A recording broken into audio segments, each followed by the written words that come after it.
Bidadi township ಸಮರ ಸದ್ಯಕ್ಕೆ ನಿಲ್ಲೋ ಹಾಗೆ ಕಾಣ್ತಿಲ್ಲ. ರೈತರು ಭೂಮಿ ಕೊಡಲ್ಲ ಅಂತ ಇದ್ರೆ ಸರ್ಕಾರ ಯೋಜನೆ ಕೈ ಬಿಡಲ್ಲ ಅಂತ ಇದೆ. ಈ ಬೇಕು ಬೇಡಗಳ ಮಧ್ಯೆ ಬಿಡದಿ ಹೋರಾಟ ಶುರುವಾಗಿ ಬರೋಬ್ಬರಿ 500 ದಿನಗಳೇ ಆಗೋಯಿತು. ಹೀಗಾಗಿ ಸುಪ್ರೀಂ ಕೋರ್ಟ್ ನಿವೃತ್ತ ನ್ಯಾಯಮೂರ್ತಿಗಳು ಆಗಮಿಸಿ ರೈತರ ಅಭಿಪ್ರಾಯ ಸಂಗ್ರಹಿಸಿದ್ದಾರೆ.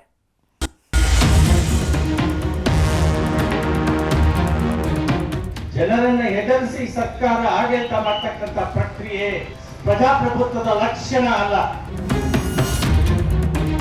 ಬಿಡದಿ ಟೌನ್ಶಿಪ್ ಸಮರ ಶುರುವಾಗಿ ಇವತ್ತಿಗೆ ಭರ್ತಿ 500 ದಿನಗಳೇ ಆಗೋದ್ವು. ಈ 500 ದಿನದಲ್ಲಿ ಊಟ ನೀರು ಬಿಟ್ಟು ಹೋರಾಟಕ್ಕಿಳಿದವರೆಷ್ಟೋ, ಮನೆ ಮಠ ಕಳುಕೊಳ್ತೀವಿ ಅನ್ನೋ ಭಯದಲ್ಲದೆ ಘೋಷಣೆ ಕೂಗಿದವರೆಷ್ಟೋ. ಯಾಕಂದ್ರೆ ಯಾವಾಗ ನಮ್ಮ ಭೂಮಿ ಹೋಗುತ್ತೋ, ಎಲ್ಲಿ ಹುಟ್ಟಿ ಬೆಳೆದ ಜಾಗ ಕಳ್ಕೊಳ್ತೀವೋ ಅಂತ ನಿತ್ಯವೂ ಆತಂಕದಲ್ಲದೆ ಬದುಕ್ತಿದ್ದಾರೆ. ಈ ಕ್ಷಣಕ್ಕೂ ಕೂಡ ಈಗ ಆತಂಕ ದೂರ ಆಗಿಲ್ಲ. ಹೀಗಾಗಿಯೇ ಭೂಮಿ ಬಿಡೋದಿಲ್ಲ ಅನ್ನೋ ಹೋರಾಟ 500 ದಿನಕ್ಕೆ ಕಾಲಿಟ್ಟಿದ್ದು ದಿನದಿಂದ ದಿನಕ್ಕೆ ಜೋರಾಗ್ತಾನೇ ಇದೆ.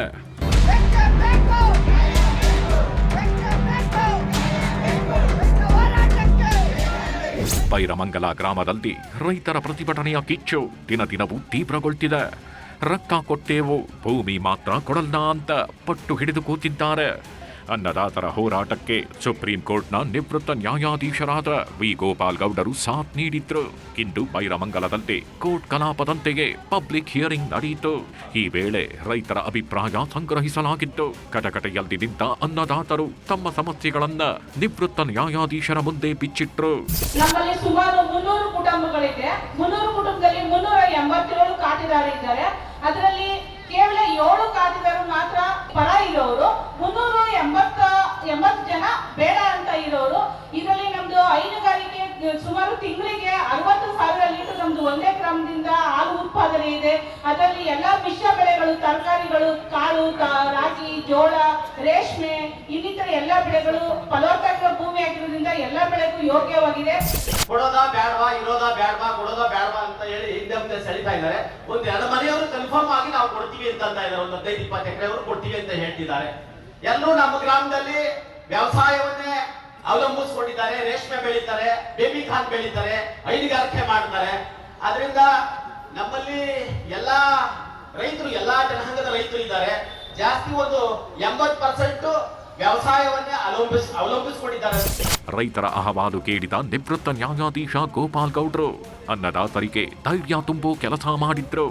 ನಾನು ಸಂವಿಧಾನಾತ್ಮಕ ಕಾನೂನಾತ್ಮಕವಾಗಿ ನಿಮ್ಮ ಭಯ ಹೋಗಿಸಲು ಬಂದಿದ್ದೇನೆ. ಕೆಲವರು ಯೋಜನೆಗೆ ಭೂಮಿ ಕೊಡ್ತೀನಿ ಎಂದಿದ್ದಾರೆ. ಅವರು ಕೊಟ್ಟ ಮಾತ್ರಕ್ಕೆ ಭೂ ಸ್ವಾಧೀನ ಮಾಡಲು ಆಗಲ್ಲ. ಇದು ಪ್ರಜಾಪ್ರಭುತ್ವದ ರಾಷ್ಟ್ರ. ಸಂವಿಧಾನ ರಕ್ಷಣೆ ಆಗ್ಬೇಕಾದ್ರೆ ಮೊದಲು ರೈತರ ರಕ್ಷಣೆ ಮಾಡಬೇಕು ಅಂತ ಕಿಡಿಕಾರಿದ್ರು. ಜನರನ್ನ ಎದುರಿಸಿ ಸರ್ಕಾರ ಆಡಳಿತ ಮಾಡತಕ್ಕಂತ ಪ್ರಕ್ರಿಯೆ ಪ್ರಜಾಪ್ರಭುತ್ವದ ಲಕ್ಷಣ ಅಲ್ಲ. ಪ್ರಜಾಪ್ರಭುತ್ವದ ಲಕ್ಷಣ ಎಲ್ಲರೂ ಸಮನಾಗಿ ಸಮಬಾಳು ಮಾಡತಕ್ಕಂಥ ಅವಕಾಶವನ್ನ, ಆಡಳಿತವನ್ನ ಸಂವಿಧಾನದಲ್ಲಿ ಮಾಡತಕ್ಕಂಥ ಗಾಢವಾದ ಸಂವಿಧಾನಾತ್ಮಕವಾದ ಕರ್ತವ್ಯ ಸರ್ಕಾರಕ್ಕಿದೆ ಅಂತಕ್ಕಂಥ ಮಾತನ್ನ ನಾನು ಇಲ್ಲಿ ಎಚ್ಚರಿಕೆ ಕೊಡೋಕೆ ಬಂದಿದ್ದೆ. ಒಟ್ಟಲ್ಲಿ ಟೌನ್ಶಿಪ್ ಸಮರ ದಿನದಿಂದ ದಿನಕ್ಕೆ ಜೋರಾಗ್ತಾನೇ ಇದೆ. ಸರಕಾರವೇನೋ ಸದ್ಯಕ್ಕೆ ತಣ್ಣಗಾದಂತೆ ಕಾಣ್ತಿದೆ. ಆದರೆ ಮತ್ತೆ ಯಾವಾಗ ಕಿಡಿ ಹೊತ್ತಿಕೊಳ್ಳುತ್ತೋ ಗೊತ್ತಿಲ್ಲ.